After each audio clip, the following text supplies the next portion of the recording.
सम माने बेबायदि जेबो गैया जों जिहेतु आफाद थानाय समावहा बे मोनसे फार्म हाउसखौ जों बानायदोंमोन दिनै बे फार्म हाउसआ बोरै जानानै दङ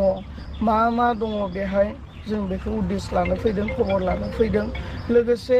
गोलाव सम एनडिएफबिनि हंग्रामाव लोगो मोनबोनाय एबा समान समाननि खामानि मावबोनाय जोंनि दावहारु लोगोफोरखौ जों लोगो मोनलायदों आरो मोखां नायलायलायै जों बोथिसे ओंखाम जानायनि बेयाव जों हाबाफारि लादों बेबायदियैनो जों दिनै बेवहाय बलामगुरि गोरोबथा फार्माव आगान सुरबोदों 20 साननि थाखाय बिथाङा सारा फैदों बेनि उनावहाय थांफिनगोन बे थांफिननायनि उनाव जे बिथांनि गनायनि खामानि बियो माबायदि सोलिगोन निस्सय दिनै रायजो राजाफ्रा गोबाङानो मोनथिनो लुबैदोंबो जानो हागौ 20 साननि थाखाय बिथाङा एनुवेल लिभ लानानै फैदों थांनाय 9 तारिखनिफ्राय 28 तारिख फैबाय थानाय सुनिबारसिम बिथाङा जोंजों लोगोसे थागोन सुनिबाराव बिथाङा जोबथेसालियाव आखुबार थांफिनगोन आरो बिथांनि गनायनि एबा बिथांनि केसआ दिनै सुप्रिम कर्टआव जोङो फाइट खालामगासिनो दङ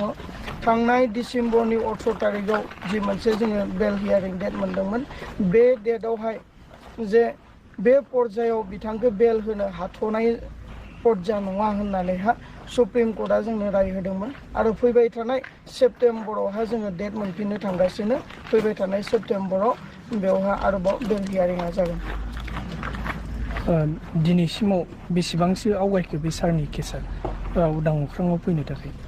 आवगायनो बेबायदि गैया थांनाय जोंथ' आरो 3 बोसोर सिगांनिफ्रायनो जेब्लानोखि हाइकर्टआ सारखौ कनभिक्ट खालामदों बेखिनि समनिफ्रायनो जों जिरायनानै थायाखै सुप्रिम कर्टआव जोङो फाइट खालामबोगासिनो थांनाय बोसोराव जोङो जानुवारि दानाव मोनसे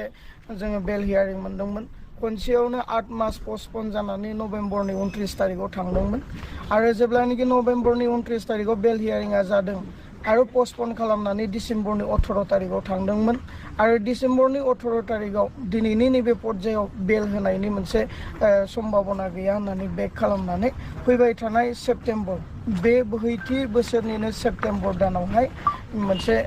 डेटखौ जोंनो लागै होनानै दोनखादों बे डेट बायदियै जोङो फैबाय थानाय सेप्तेम्बर दानाव बेल हियारिंखौ जोङो डेटखौ मोनगोन आखा मिजिं लाखिदों रायजोफोरा जेरैहाय नाब्ला सारखौ उदां अख्राङाव फैजानो लुबैदों गोबां रायजो राजाफ्रा दिनै आर'ज गाबगासिनो दङ थानसालियाव गिर्जायाव मस्जिदाव मन्दिराव बयबो बिथांनि उदां अख्राङाव फैनायखौ आर'ज गाबगासिनो दङ आरो रायजो राजाफ्रा गोसो सिंदों बिथांखौ उदां अख्राङाव फैनायखौ लुबैदों रायजो राजानि हास्थायनाय रायजो राजानि बिनाय रायजो राजानि आर'ज निस्सय इसोरा खोनासंगोन भगबान आल्लाया खोनासंगोन फैबाय थानाय समाव उदां अख्राङाव सेप्तेम्बर दानावहा